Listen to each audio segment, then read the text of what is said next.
아침 목상에 오신 여러분들을 환영하고 축복합니다. 또 하나님께 새로운 날을 허락하셨는데요. 새로운 날을 걸맞는 새로운 은혜로 오늘 하루 우리 인생을 지킬 줄 믿습니다. 오늘은 5계명이란 제목을 가지고 출애굽기 20장 12절 말씀을 좀 살펴봤으면 좋겠습니다. 우리 먼저 12절 말씀 같이 한번 읽어볼까요? 내 부모를 공경하라. 그리하면 내 하나님 여호와가 내게 준 땅에서 내 생명이 길리라. 요즘은 십계명 암송을 잘 안 하죠. 근데 예전에 십계명 암송을 많이 했던 것 같아요. 한 번은 제가 어떤 아이가 십계명 암송하는 것을 영상을 본 적이 있는데 그 아이가 이렇게 하더라고요. 내 부모를 공격하라. 아마 이렇게 공경이란 표현이 잘 안 되니까 공격이라고 발음했던 것 같아요. 근데 재밌는지 계속 공격하라 공격하라 그러고 있더라고요. 참 이게 발음을 잘해야 됩니다. 내 부모를 공경하라. 그렇다면 내 부모를 공경하라고 말씀하셨는데 이 공경하다는 게 무엇인지 이 부분에 대해서 조금 우리가 좀 살펴봤으면 좋겠어요. 우리가 계속해서 십계명에 대해서 배우고 있는데 십계명 크게 두 부분으로 나눌 수 있습니다. 첫 번째 계명부터 네 계명까지는 하나님과 우리와의 인간 사이의 관계를 나타내는 계명이에요. 하나님 앞에서 우리가 어떻게 살아야 되는지에 대해서 나와 있는 거죠. 근데 5계명부터 10계명까지는 인간 사이의 관계에 대해서 이야기하고 있습니다. 이 순서도 중요하다고 말씀드렸죠. 우리가 정말 인간관계를 잘하고 이 땅을 잘 살려면 누구와의 관계가 먼저 잘 정립되어 있어야 돼요? 하나님과의 관계가 먼저 정립되어 있어야 됩니다. 그런 다음에 우리의 삶의 문제가 해결되어지는 거예요. 그런데 인간 사이의 문제를 다루면서 제일 먼저 다루는 문제가 뭐예요? 부모와 자녀 간의 윤리 문제예요. 다르게 말하면 그만큼 가정이 또 가정생활이 우리에게 있어서는 중요하다는 거겠죠. 그렇다면 왜 이 부모와 윤리와의 관계를 다루고 있을까요? 특별히 이 계명 5번째부터 10가지 계명 중에는 축복이 포함된 계명은 6계명밖에 없어요. 그만큼 강조하고 있는 거죠. 내 부모를 공경하라. 그리하면 내 하나님 여호와가 내가 준 땅에서 내가 장수하게 될 것이다. 이렇게 축복이 포함된 계명은 5계명까지 밖에 없어요. 그만큼 강조하고 있는 거죠. 그럼 왜 이렇게 강조하고 있을까요? 사실 가정은 우리 삶의 기초가 됩니다. 가정은 첫 사회이자 첫 학교이자 첫 정부예요. 가정에서 배운 것이 평생을 영향력을 미치게 되는 거죠. 그래서 옛날 어른들이 배우자를 바라볼 때, 결혼할 때 상대편 가정을 봐야 된다고 많이 이야기를 하셨죠. 이것은 단순히 상대편 가정의 재력을 보라는 게 아니에요. 얼마나 유명한 집안이고 무엇을 갖고 있는지 보라는 게 아니에요. 정말 그 부모님들의 모습이 내가 꾸려가게 될 가정의 모습이기 되기 때문이에요. 그 부모의 모습을 가정에서 다 배우고 그렇게 살게 되기 때문이에요. 그렇기 때문에 가정이 중요하다는 거죠. 신앙도 마찬가지죠. 정말 우리가 가지고 있는 아버지의 상, 이것이 하나님의 상에 결대적인 영향력을 미친다고 그래요. 그래서 정말 내가 부모로서, 아버지로서, 어머니로서 어떻게 우리 자녀를 대했느냐, 이것이 우리 자녀들의 신앙에도 엄청난 영향력을 미치게 돼요. 뿐만 아니라 정말 우리가 자녀를 키우다 보면 그런 걸 느끼잖아요. 제일 우리가 조금 마음이 무겁고 그럴 때 그러잖아요. 우리 자녀들의 모습 속에서 내 모습이 발견될 때 그렇잖아요. 제가 아는 후배 목사가 있는데 그 목사가 그러더래요. 자녀가 하도 공부를 안 해서 이렇게 공부를 열심히 하라고 아무개 목사님 아들을 보니까 어떻게 하고 누구도 보니까 어떻게 하고 얘기했더니 아들이 그런 얘기를 했대요. 그 목사님들도 공부를 잘했잖아. 아버지는 아버지도 공부 못했으면서 왜 나한테 그래? 그런 얘기를 했대요. 너무 화도 났지만 한편은 맞는 얘기죠. 우리 부모의 모습이 뭐예요? 우리 자녀들에게 비춰지게 돼 있는 거예요.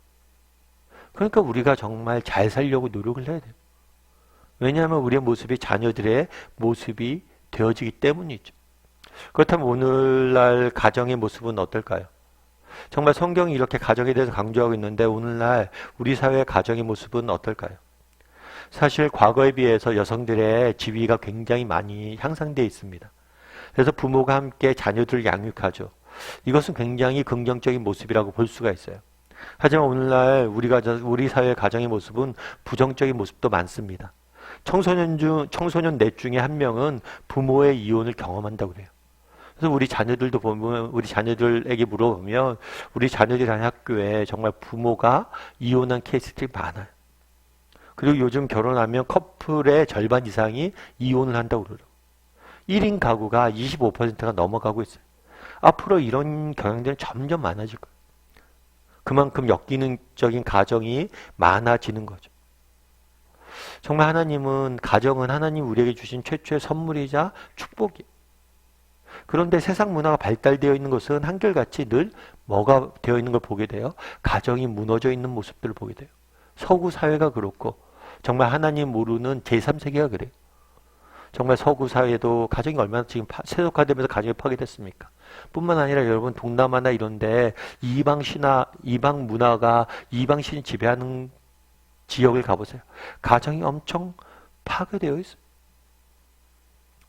그렇기 때문에 하나님께서 뭐라고 이야기하는 거예요? 내 부모를 공경하라. 다르게 말하면 가정을 소중히 여기고 가정을 지키고 가정을 가꾸어 가야 된다는 거예요. 그럼 어떻게 하면 우리가 이 소중한 하나님의 선물이고 축복인 가정을 바르게 세워갈 수 있을까요? 뭐 여러 가지 방법이 있겠지만 제가 생각엔 작은 실천 하나 하는 것, 그것이 정말 우리 가정을 바로 세우는 것이 아닐까 싶어요. 예전에 여러분들 신창원이라는 사람이 있습니다. 이 사람은 탈옥수로 한때 유명했어요. 그리고 1997년에 탈옥을 했습니다. 탈옥을 한 다음에 2년 6개월 동안 잡히지가 않았어요. 도망을 다닌 거죠. 그래서 많은 사람들이 이 사람들 잡으려고 그랬어요.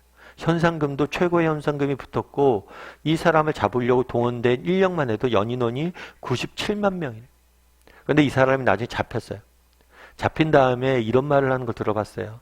나를 잡기 위해 군대를 동원하고 엄청난 돈을 쓰는데 나 같은 놈이 태어나지 않게 하는 방법이 있다.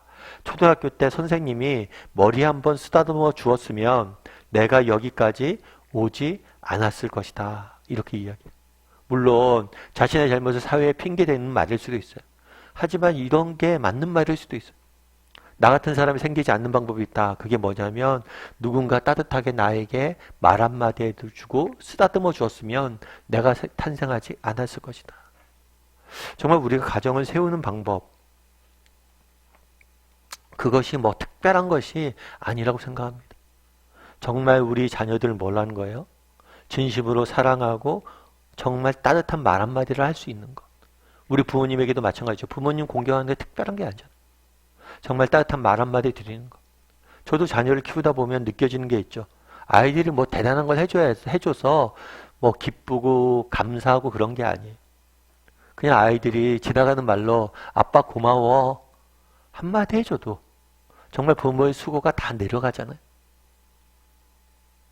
그래서 오늘은 저희가 이제 제5계명에 대해 살펴봤는데 나는 가정을 얼마나 소중히 여기고 있는가, 또 부모로서 또 가정에서 얼마나 봄을 보려고 노력하고 있는가, 그리고 또 자녀로서 또 부모로서 가정의 일원으로서 정말 따뜻한 말 한마디라도 가족들에게 전하려고 노력하는 사람인지 돌아봤으면 좋겠고, 정말 오늘 하루 정말 우리 가족들에게 따뜻한 말 한마디 하고 또 잠깐이라도 시간을 내서 그들과 시간을 보낼 줄 아는 저와 여러분이 되기를, 또 세상살이가 바쁘고 오늘 하루 분주하겠지만 저와 여러분이 되기를 주님의 이름으로 소원합니다.